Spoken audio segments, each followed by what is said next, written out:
పరిస్థితులు ఏంటి అని అడుగుతున్నా.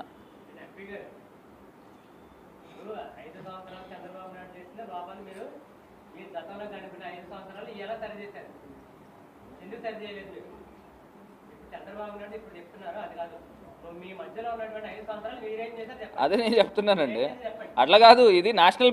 అదే చెప్తాను వినండి, మీకు వినే ఓపిక ఉంటే వినండి, ఇది నేషనల్ ప్రాజెక్ట్. ఏదైతే డయాఫ్రమ్ వాల్ బ్రీచ్ అయిందో కొత్త డయాఫ్రమ్ వాల్ కట్టాలి అని అంటే సిడబ్ల్యూసి క్లియరెన్స్ ఇవ్వాలి, పీపీఏ క్లియరెన్స్ ఇవ్వాలి, జలశక్తి మినిస్టర్ క్లియరెన్స్ ఇవ్వాలి.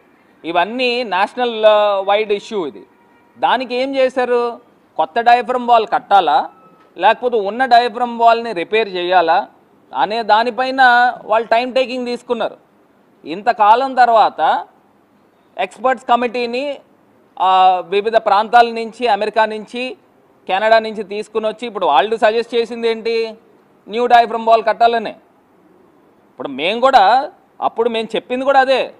సరే ఖర్చు అయితే అయ్యింది, చంద్రబాబు నాయుడు గారి టైంలో తప్పైతే చేశారు, మనకి ఫౌండేషన్ అనేది చాలా చాలా ఇంపార్టెంట్ కదా, ఖచ్చితంగా కొత్త డయాఫ్రమ్ వాల్ కట్టాలి అనేది మా డిమాండ్ కూడా.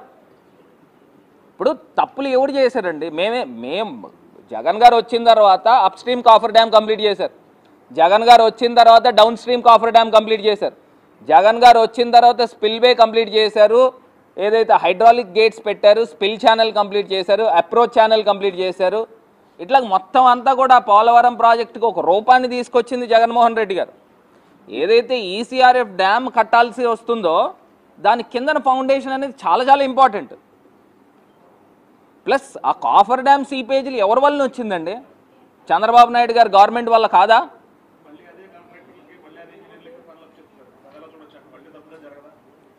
ఇప్పుడు వాళ్ళ ఏదైతే ఎంఈఏఎల్ ఉన్నారో వాళ్ళంతా కూడా వరల్డ్ వైడ్ ఎక్స్పర్ట్స్ అండి, ది బెస్ట్ ఇంజనీరింగ్స్ కిందనే పరిగణనలోకి తీసుకోవాలి, ఎందుకంటే వాళ్ళకు ఉన్న ఎక్స్పీరియన్స్కి. కానీ ఇప్పుడు ఆ ఇంజనీర్స్కి ఇవ్వడం వలన ఇంకా స్పీడప్ చేస్తారు, స్పీడప్ చేసి దాన్ని కంప్లీట్ చేస్తారు. ఇవాళ వాస్తవాలు ఆంధ్రప్రదేశ్ ప్రజలందరూ కూడా గమనించగలరు.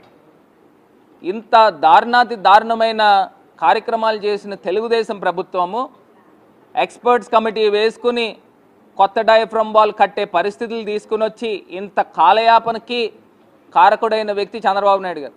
నిజంగానే కనుక ముందర up stream down stream coffer డ్యాములు కట్టేసి ఉంటే ఈ పాటికి పోలవరం ప్రాజెక్ట్ కంప్లీట్ అయిపోయి ఉండేది.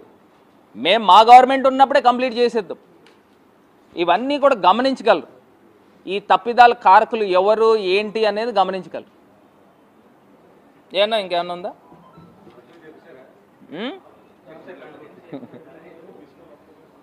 మీరు ఏమన్నా అడగాలంటే అడగచ్చు.